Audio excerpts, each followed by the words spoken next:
I want to suggest to you that God has called you to a race. The Apostle Paul speaks to that quite often, especially in the book of Corinthians. He's not called you to be impressive or flashy.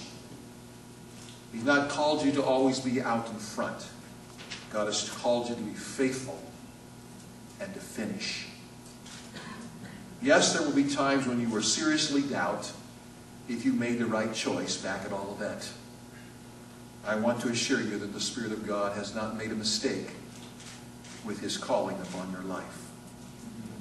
Unlike Carl Lewis or Daley Thompson, the name Derek Redmond probably does not ring a familiar bell with many of you today. It does not conjure up memories of great Olympic gold medal winners.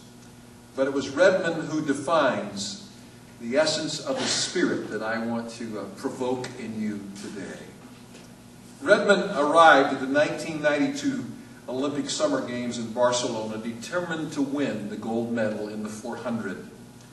The color of the medal really, though, was not his drive. He just wanted to do the very best he could to win one medal.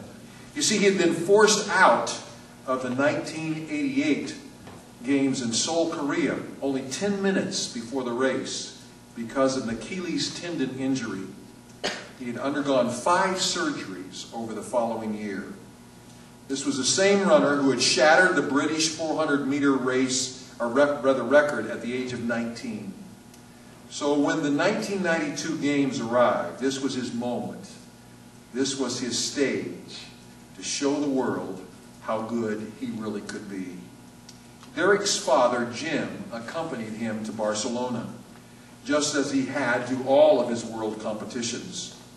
They were as close as a father and son could possibly be. Inseparable, really, the best of friends. When Derek ran, it was as if his father was running right next to him.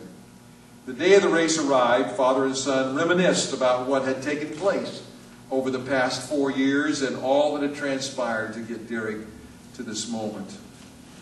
The day of the race arrived, and that they prepared themselves.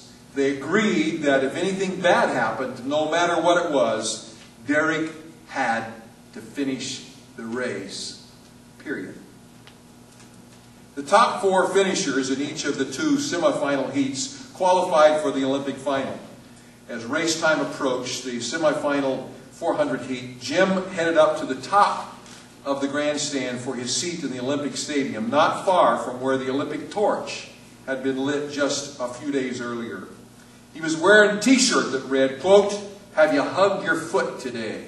End of quote. The stadium was packed with 65,000 fans bracing themselves for one of the sport's greatest spectacles. The race began and Redmond broke from the pack and quickly seized the lead. "Keep it up! Keep it up!" his father was saying to himself. Down the back stretch, only 175 meters away from finishing, Redmond was a shoo-in to make the finals. Suddenly, he heard a pop in his right hamstring. He pulled up lame as if he had been shot. "Oh no," Jim said to himself, his face paled. His legs quivering, Redmond began hobbling on one leg and then slowed and fell to the track. As he lay on the track, clutching his right hamstring, medical professionals ran to his rescue. At the same time, his father, seeing his son in trouble, raced down from the top row of the stand, sidestepping people, bumping into others. He had no credentials to be on the track, but all he could think about was getting to his son and to help him. "I wasn't going to be stopped by anyone," he said to the media after the race. On the track, Redmond realized his dream for an Olympic medal was gone. Tears streamed down his cheeks. All I could think was, "I'm out of the Olympics again." As the medical crew arrived with the stretcher, Redmond told them, "No, there's no way I'm getting on that stretcher. I'm going to finish my race." Then in a moment that will live forever in the minds of millions, Redmond lifted himself to his feet ever so slowly and started hobbling down the track. The other runners had finished the race, with Steve Lewis, the U.S. winning the contest in 44.5. Not a bad time. I think it was a little bit better than mine. Suddenly everyone realized that Redmond wasn't dropping out of the race, but was hobbling along the track. No, he was actually continuing on one leg. He was going to attempt to finish all by himself. He would not quit. Slowly the crowd, in total disbelief, rose and began to cheer.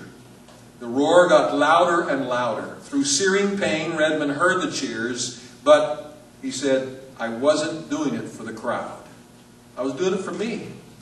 Whether people thought I was an idiot or a hero, I had to finish the race. One painful step at a time, each one a little slower, a little more painful. His face now twisted with pain and tears. Redmond limped onward, and the crowd continued to cheer. Suddenly, breaking from beneath the stands, his father leaped over the railing, avoided the security guards, and ran to his son, with 2 security people chasing him. That's my son out there, he yelled. I'm going to help him. Finally, with Derek refusing to surrender and painfully limping along the track, Jim reached his son at the final curve, about 120 meters to the finish, and wrapped his arms around his waist. I'm here, son, he said softly, hugging his boy. We'll finish together. Derek put his arms around his dad's shoulder and sobbed. Together, arm in arm, father and son, with 65,000 people cheering, clapping, and crying, they finished the race, just as they had vowed to do.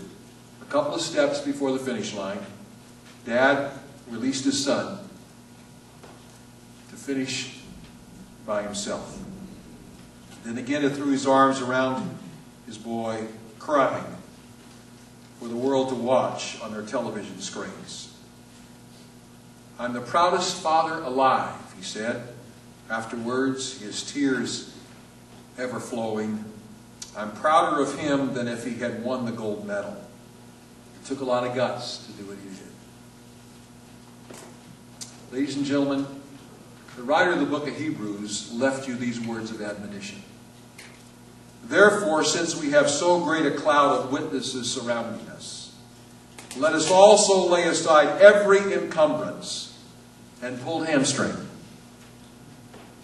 and every sin that so easily entangles us, and let us run with endurance the race that is set before us, fixing our eyes on Jesus, the author and perfecter of faith, who for the joy set before him endured the cross, despising the shame, and sat down at the right hand of the throne of God.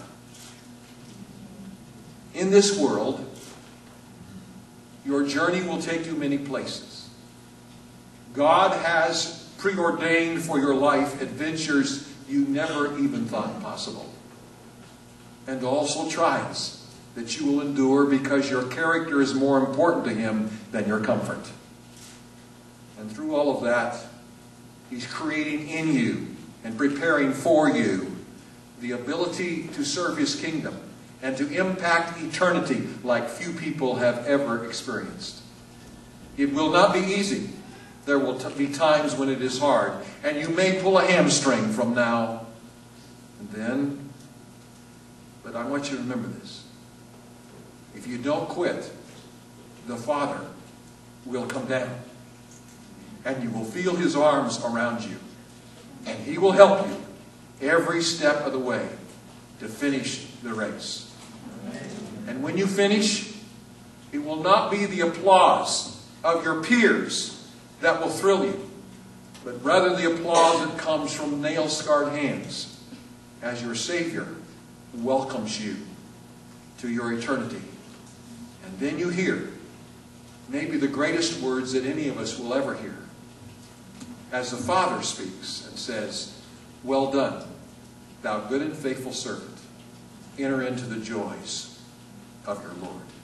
Congratulations, and God bless you.